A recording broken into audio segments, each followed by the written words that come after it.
Ultimamente, o Senhor tem colocado no nosso coração uma preocupação muito grande, em relação a vocês, em relação a nós como igrejas do Senhor. Irmãos, o Senhor realmente tem nos feito preocupar realmente de como anda a igreja do Senhor nesses últimos dias. E o Senhor tem falado fortemente ao nosso coração em relação a isso. Porque às vezes nós parecemos relapso demais quanto pastores e quanto ovelhas. E parece que a nossa preocupação em relação ao reino de Deus não é mais a preocupação que nós tínhamos no começo da nossa fé. E parece que a gente está desviando para um caminho, queridos, que está alheio ao reino, à vontade de Deus para nós como igreja. E é por isso que eu quero falar com vocês a respeito de um assunto. E eu quero falar mais vezes a respeito dele, porque nós temos falado muito pouco. E parece que é um assunto que talvez em alguns anos atrás eu falaria que não é um assunto para se falar num culto de domingo. Mas o Senhor tem colocado no meu coração que nós somos igrejas. E quem entra aqui, queridos, está aqui para ouvir a palavra do Senhor. E quem entra aqui é para ouvir aquilo que o Senhor tem a nos dizer. E a gente, a igreja, no sábado, no domingo, na quarta, na segunda. E é por isso que a gente tem que orar na segunda, tem que orar no domingo. Antigamente a gente tinha uma concepção errada, um conceito errado, de que domingo tem que ter o maior cuidado, porque domingo é o culto que não pode orar muito, porque as pessoas não crentes, né? Domingo tem que saber o que falar, porque tem pessoas, é lógico, né? Que a gente tem que ser sensato. Mas a palavra de Deus que muda a vida, irmãos, ela precisa ser ministrada. E não adianta a gente aqui conversar e falar de tantas coisas e esquecer de algo muito importante que vai nos conduzir à eternidade, que é uma vida de santidade, que a Bíblia diz que sem a qual ninguém verá Deus. Eu quero ler aqui com vocês um trecho aqui desse capítulo 17 de Lucas. Vai acompanhando aí, eu vou ler na Bíblia, inclusive. Eu vou ler aqui, eu vou ler a partir uma porção aqui no texto, no versículo 11, primeiro, que diz assim: aconteceu que indo ele para Jerusalém, passou pela divisa entre Samaria e a Galileia. E ao entrar em um povoado, 10 leprosos saíram-lhe ao encontro, pararam de longe e gritaram: Jesus, mestre, tem compaixão de nós.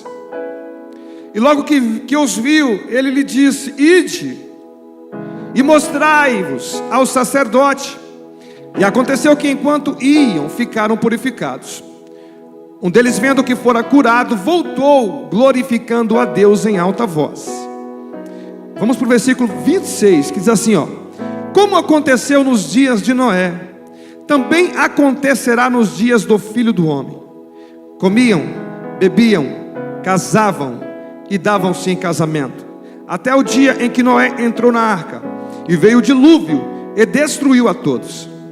E também como aconteceu nos dias de Ló, comiam, bebiam, compravam, vendiam, plantavam e construíam. Mas no dia em que Ló saiu de Sodoma, do céu choveu fogo e enxofre, destruindo a todos. Eu quero falar de um assunto, eu quero falar sobre a igreja e o secularismo. E quando se fala de secularismo, queridos, nós estamos falando de um modo de vida, de um pensamento que é seguido, onde Deus não é uma referência.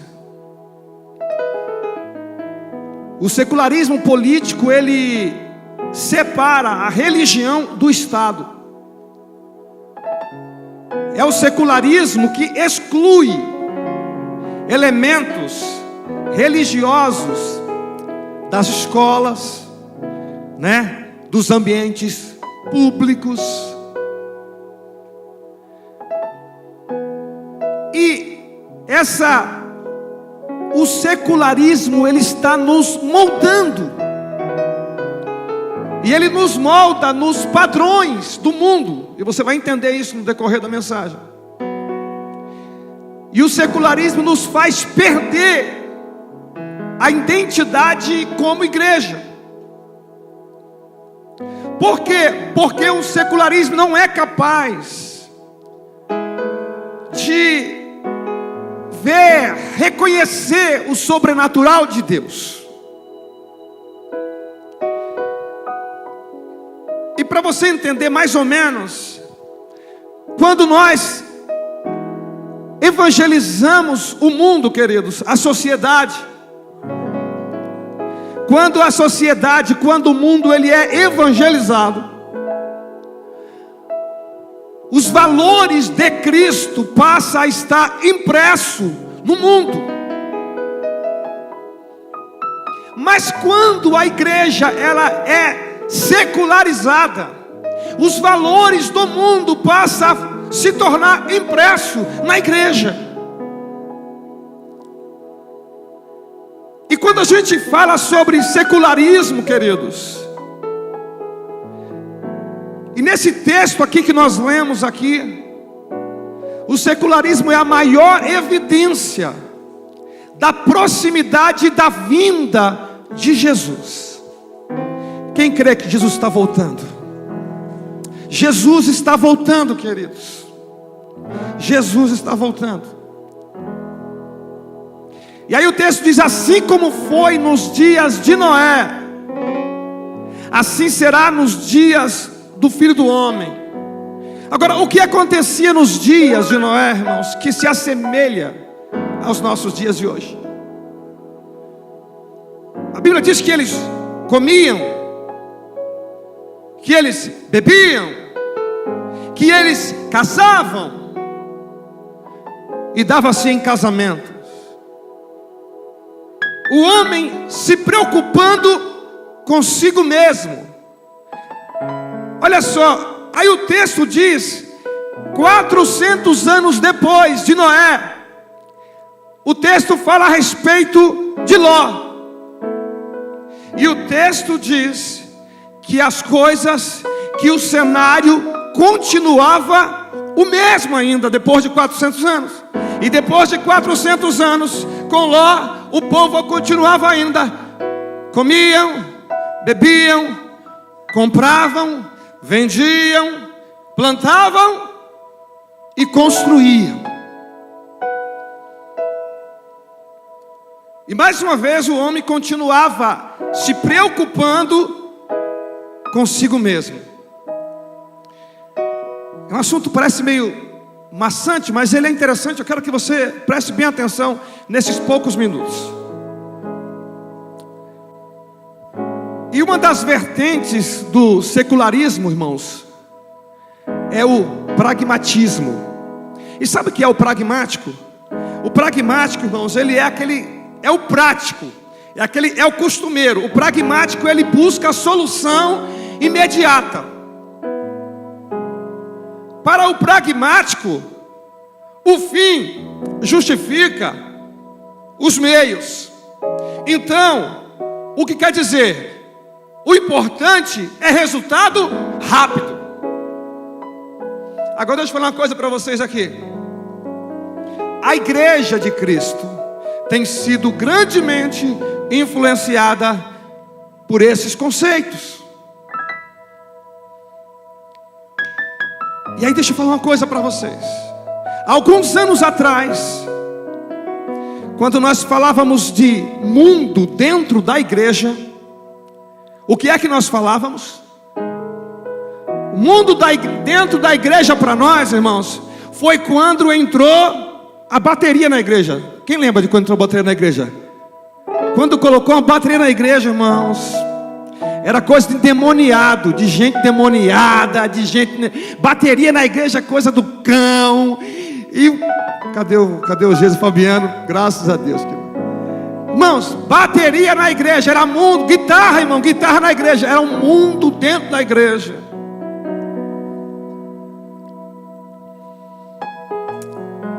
A mulher usando calça comprida, os brincos, tudo isso a gente via. É o mundo dentro da igreja. É o mundo entrando dentro. Para a gente era o mundo que estava entrando dentro da igreja. Só que deixa eu falar uma coisa, queridos.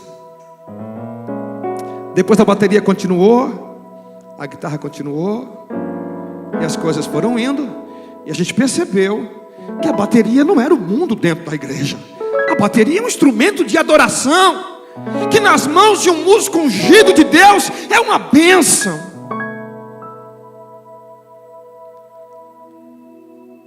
Mas a gente percebeu que o mundo começou a entrar dentro da igreja quando nós passamos a ter o nosso caráter influenciado pelo mundo. E o pior foi quando nós percebemos que nós deixamos de ser influência para o mundo. Porque agora o mundo olha para nós e fala assim: eu crente, eu não quero ser igual aquele crente. Porque agora a gente não influencia mais, irmãos. Sabe por quê? Porque nós mentimos igual a eles, nós enganamos igual a eles. Que influência nós passamos para o mundo.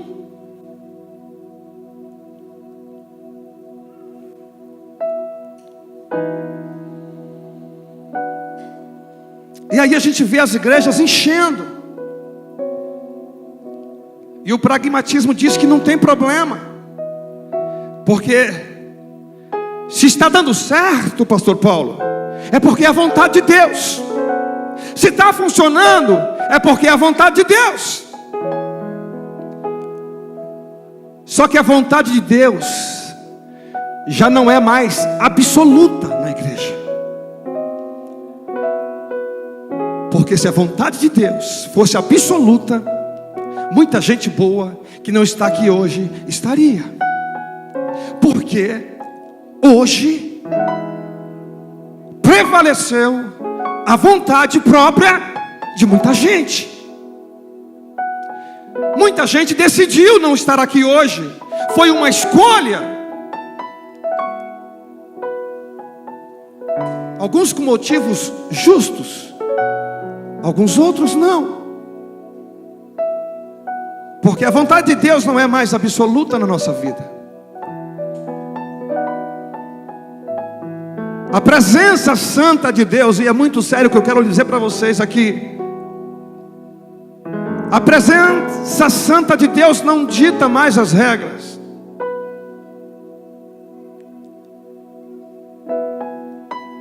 Hoje o que vale mais é o ponto de vista humano. A santidade de Deus não é mais um modelo a ser seguido. Não é. E eu estou falando com você que quer ir para o céu, irmãos. E eu tenho essa responsabilidade de lhe falar isso.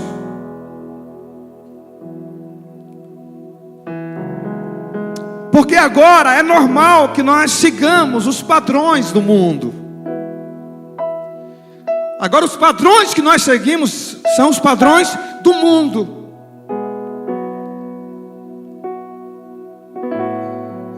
Porque agora tudo é normal. Deixa eu falar uma coisa, irmãos. Uma coisa que eu gostaria de falar, que eu quis falar há muito tempo. E hoje com muito amor, querido, por vocês. Com muito carinho por vocês. Com muito amor de Cristo, eu vou lhe falar como o seu pastor.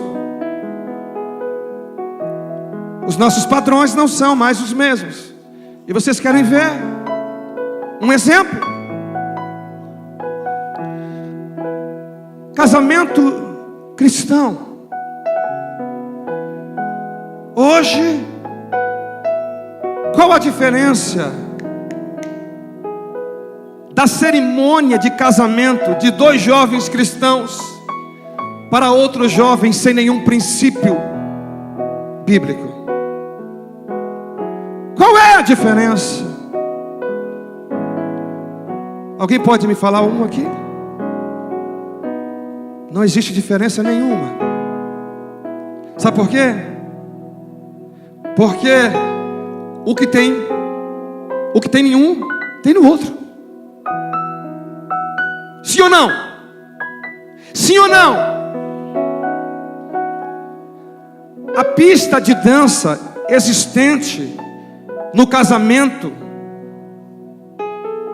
do casal não crente é a mesma pista de dança existente nos casamentos dos jovens da igreja.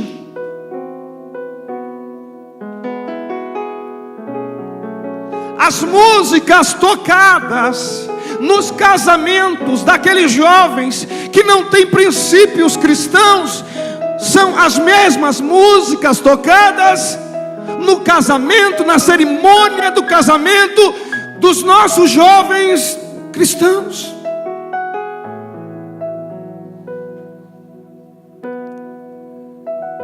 Até a bebida alcoólica existente na festa, na cerimônia do jovem não crente, é a mesma bebida que nós consumimos. Eu não, sangue já tem poder? Que é consumida na cerimônia de casamento dos nossos jovens. Que padrão é esse, irmãos? Isso é secularismo. Tudo está igual, não tem nada diferente. Como é que pode isso? Que tipo de igreja, que identidade de igreja nós temos?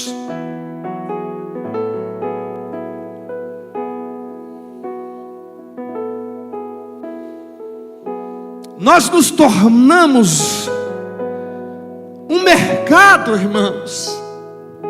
E aí fora diz, Jefté, que trabalha na área financeira, que o mercado é quem dita as regras. Tudo gira em torno do mercado. E é por isso, irmão, deixa eu falar uma coisa para vocês aqui. Hoje está sério, né, a coisa aqui hoje, né? É por isso, irmãos, que cada dia que passa na igreja, a palavra de Deus, ela cede espaço para novos métodos de como atrair pessoas para a igreja. Porque já este culto, a palavra, a ministração, já não segura 2 horas pessoas na igreja. E aí a gente precisa promover entretenimento, novidade, para manter pessoas dentro da igreja. Porque a palavra de Deus já não é mais suficiente para segurar para crente dentro da igreja, para trazer pessoas para glorificar. Não! A gente precisa fazer algo novo em todo o tempo, todo dia. E a gente faz teatro, faz dança, faz show, faz não sei o quê. Não que seja contra nada disso, mas a gente está fazendo, tem que ter revelação, tem que ter supostos milagres, tem que ter um monte de coisa, irmão, porque senão a gente vai embora. Deixa eu falar uma coisa para você, igreja do Senhor. Cristo precisa ser o primeiro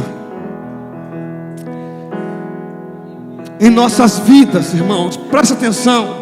Cristo precisa ser o primeiro em nossa vida. Eu não sei qual é o lugar que o Senhor está ocupando na tua vida, mas Ele precisa ser o primeiro.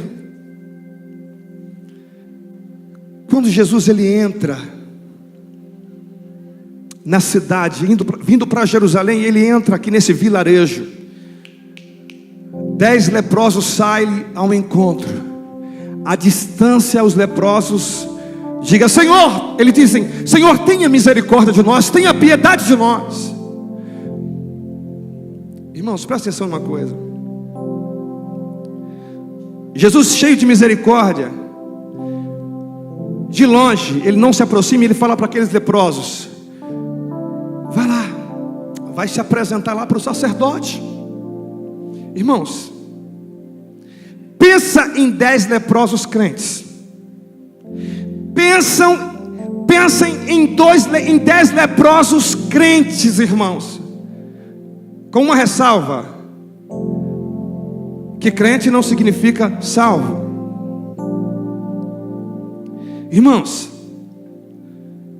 Jesus ele chega para aqueles leprosos, ele nem sequer se aproxima, ele fala assim: olha, vocês podem ir lá, vão mostrar para o sacerdote. Irmãos, pensa bem, querido, presta atenção. A Bíblia diz, irmãos, que a cura, ela não veio no momento da ordem de Jesus. E o que acontece? Olhe para mim, preste atenção.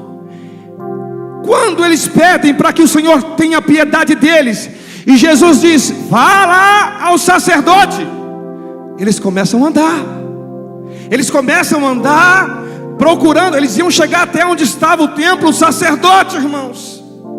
Só que eles começam a caminhar sem nenhuma evidência de que eles estavam curados. Irmãos, eles teriam que se apresentar ao sacerdote como curados, ainda que eles olhassem para eles e eles continuavam como estava antes. Agora eu fiquei pensando, eu me coloquei no lugar desses 10 leprosos, e eu fiquei pensando neles andando, os 10, naquela estrada, aí falando: e aí? Algum de vocês mudou alguma coisa? Melhorou aí, gente? E olha para a mão continua sangrando, a mão continua com as feridas, olha para o braço, e eles continuam andando ainda. E aí, gente, mudou alguma coisa? Não, eu ainda continuo sentindo o cheiro mal do sangue podre da minha pele, eu continuo. E eles continuam andando. Gente, ninguém melhorou, não mudou nada ainda, gente. Não, mas a gente vai continuar andando. Eles não viam nenhum sinal de cura, irmãos, mas eles continuavam andando. E deixa eu falar para você, numa sociedade secularizada, o importante são marcas, são sinais, são indícios, viu? É por isso que hoje as pessoas gostam de ver sinais.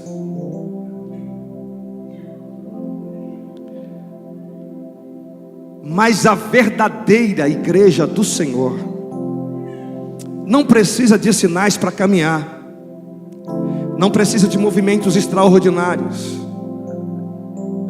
A verdadeira igreja do Senhor, ela caminha firmado numa palavra de fé, porque ela sabe, porque está escrito que as coisas que os olhos não viu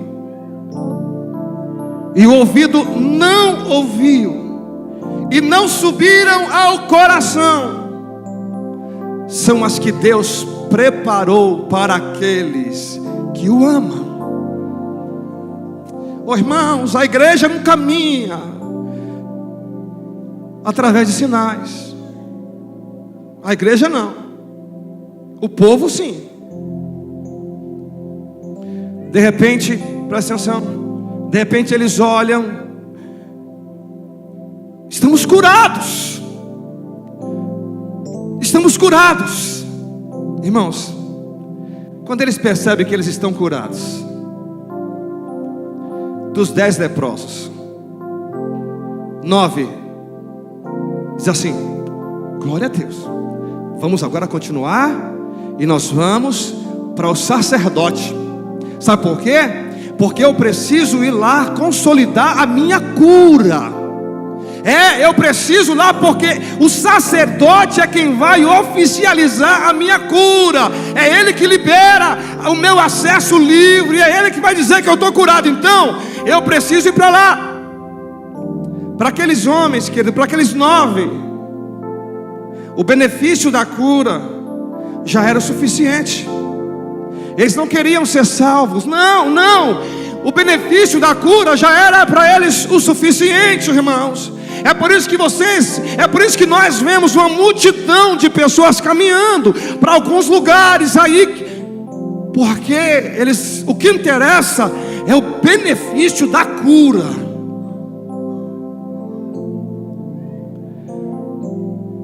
Isso é secularismo, irmãos.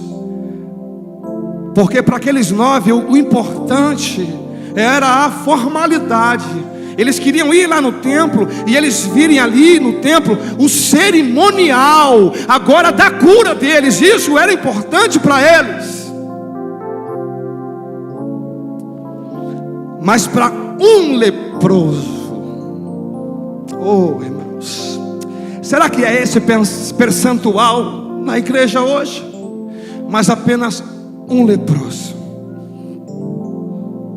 Ele volta, sabe por quê? Porque ele pensa: o sacerdote pode esperar. As formalidades, elas podem esperar. Os cerimoniais podem esperar, podem ficar para depois. Primeiro, Jesus.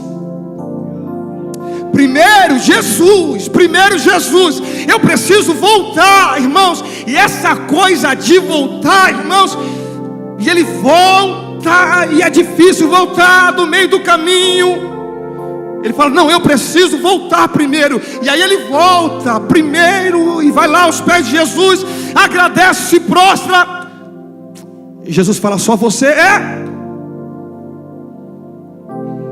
Ok, então pode ir. Seja salvo. Seja salvo, seja salvo. Porque o mais importante da cura, do que a cura, é a salvação, é a tua salvação. E aqueles homens foram lá e ouviram uma palavra do sacerdote de liberação, de cura. Mas aquele leproso ouviu uma palavra de salvação vinda do Senhor, que foi mais importante do que a cura daquela lepra. E a igreja do Senhor, nesses últimos dias, nós precisamos da importância ao sacrifício de Jesus na cruz do Calvário, e entender que ninguém vai ao Pai se não for por Ele, e se não for por meio de santificação.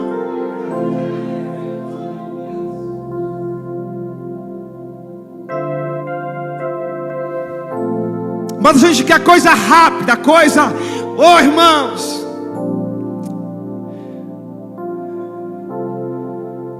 um dia Davi, irmãos, numa atitude secularista, pragmática, Davi chega e fala: vou trazer a arca do Senhor.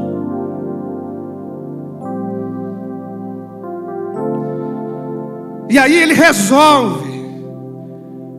Sabia que os filisteus haviam trazido, a arca uma vez.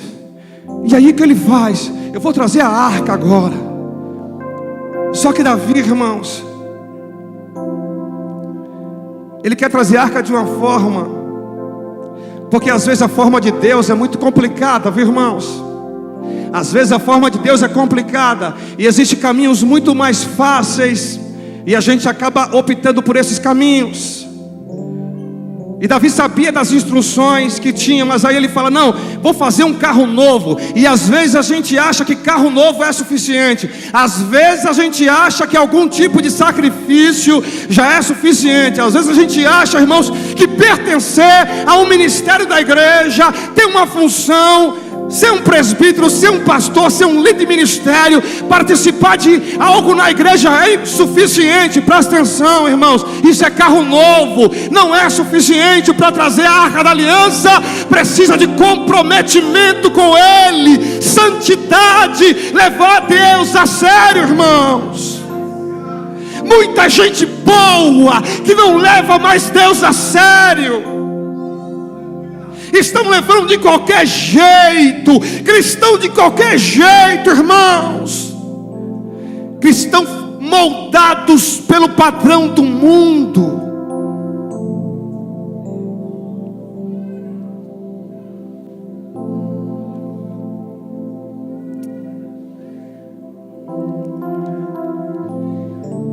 Eu preciso terminar. Existe um sono do secularismo. Você lembra, irmãos? Você lembra das 10 virgens? Capítulo 25, 5 e 6. Ele diz assim o seguinte: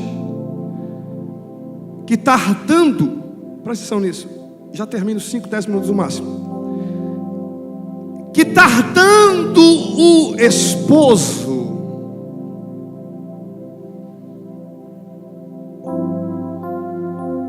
quanto tempo você serve ao Senhor?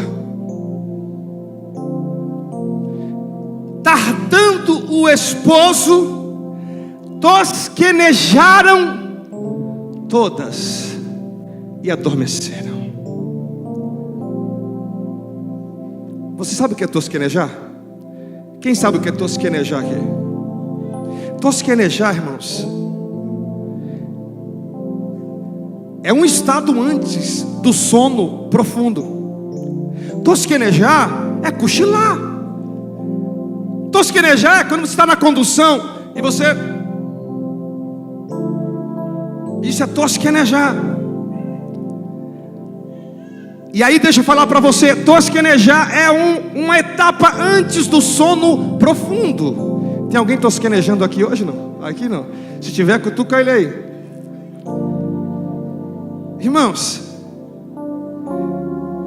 tosquenejar não é o sono profundo ainda. E é por isso que nós devemos ter cuidado quando começa o declínio espiritual. Ô irmãos, olha a tua vida aí, dá uma examinadinha nela aí. Dá uma examinadinha aí na tua vida, irmãos. Porque talvez você ainda não está no sono profundo, mas você já está tosquenejando. E você sabe qual é o pior? Sabe qual é o pior?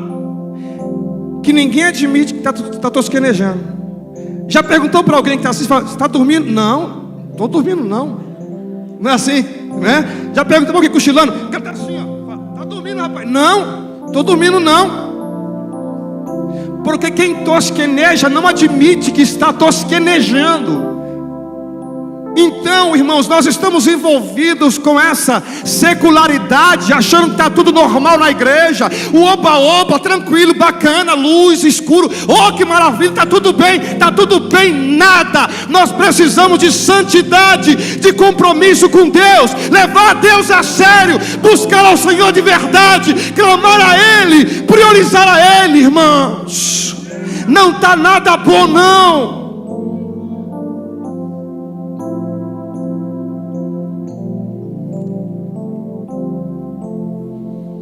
Fique de pé. Não quero ver ninguém tosquenejando mais aqui. Queridos, nós estamos cochilando à beira da eternidade, diz o escritor. Jesus está voltando, igreja. Não vamos brincar de servir ao Senhor. Vamos levar Deus a sério. Não vamos nos moldar ao padrão deste mundo, irmãos. A coisa está séria. Santidade, irmãos, santidade, santidade. Santidade.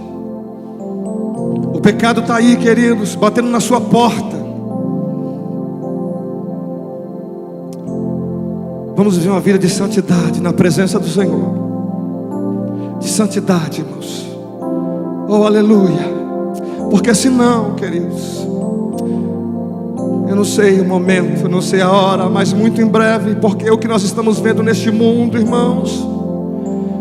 As coisas acontecendo, o Senhor está voltando. O Senhor está voltando. As enfermidades estão assolando as pessoas. Quantas pessoas sendo assoladas, dizimadas através de enfermidades. Irmãos, o país está entrando aí num colapso. O mundo inteiro, irmãos, está aí já, alguns burburinhos, e a gente está aqui desapercebido, achando que está tudo bem, e o Senhor está batendo nas portas. O Senhor está voltando para buscar a sua igreja, e nós estamos aqui cochilando à beira da eternidade. Abre os olhos, igrejas do Senhor, porque o Senhor está voltando e nós precisamos estar preparados. Coloca a mão no teu coração aí. Que haja arrependimento nesta noite. Que haja arrependimento nesta noite, mudança de vida, conserto na presença do Senhor. Nós não somos uma igreja para ficar aqui depois que o Senhor voltar. Não, nós temos que estar lá com o Senhor na eternidade. Aleluia, a trombeta vai soar e nós vamos estar lá com Ele. Ninguém vai ficar aqui não, em nome de Jesus, irmãos. Nós vamos subir para morar com o Senhor eternamente. E nós vamos olhar para os nossos irmãos. Oh, que bom, Jefté, que você veio. Oh, que bom, Cris, que você veio. Oh, que bom, irmão, que você veio. Que bom que você está aqui. Nós vamos estar lá, querido, amém, amém, igreja, amém. Nós vamos estar lá. É tempo de despertarmos do sono. Aleluia. Coloca a mão no teu coração, faça a tua oração aí de arrependimento e diga: Senhor, tenha misericórdia de mim. Ora, Senhor aí. Oh, aleluia. Oh, aleluia. Jesus, tenha misericórdia. Oh, Jesus, perdoa os nossos pecados. Perdoa os nossos pecados, Senhor, perdoa os nossos pecados, para que nós não possamos estar correndo em vão. Nós queremos estar contigo na eternidade, Senhor. Senhor, tenha misericórdia de nós, tenha misericórdia de nós, tenha misericórdia de nós. Tenha compaixão das nossas vidas. Senhor, eu não sei quando será, Senhor, o dia da tua vinda gloriosa. Eu não sei se hoje eu estarei, mais tarde, amanhã aqui, mas se o Senhor achar por bem de, Senhor, me levar daqui, Senhor Jesus, me ajuda, tenha misericórdia. Senhor, se as trombetas soar, Senhor, nas nuvens, eu quero estar com a minha vida na tua presença. Nos ajuda, Senhor, nos ajuda, Senhor. Nos ajuda, Senhor. Tenha misericórdia de nós. Tenha misericórdia da tua igreja, Senhor. Que haja um espírito de temor, de reverência em nós. Tenha misericórdia de nós. Toma esse povo aqui neste lugar, Senhor. Que a tua graça, que a tua bondade, que a tua misericórdia seja, Senhor, com o teu povo nessa noite. E assim eu oro no nome de Jesus, amém. Aplauda o Senhor nessa noite, queridos. Deus nos abençoe no nome de Jesus, amém. Poder sentar, amados.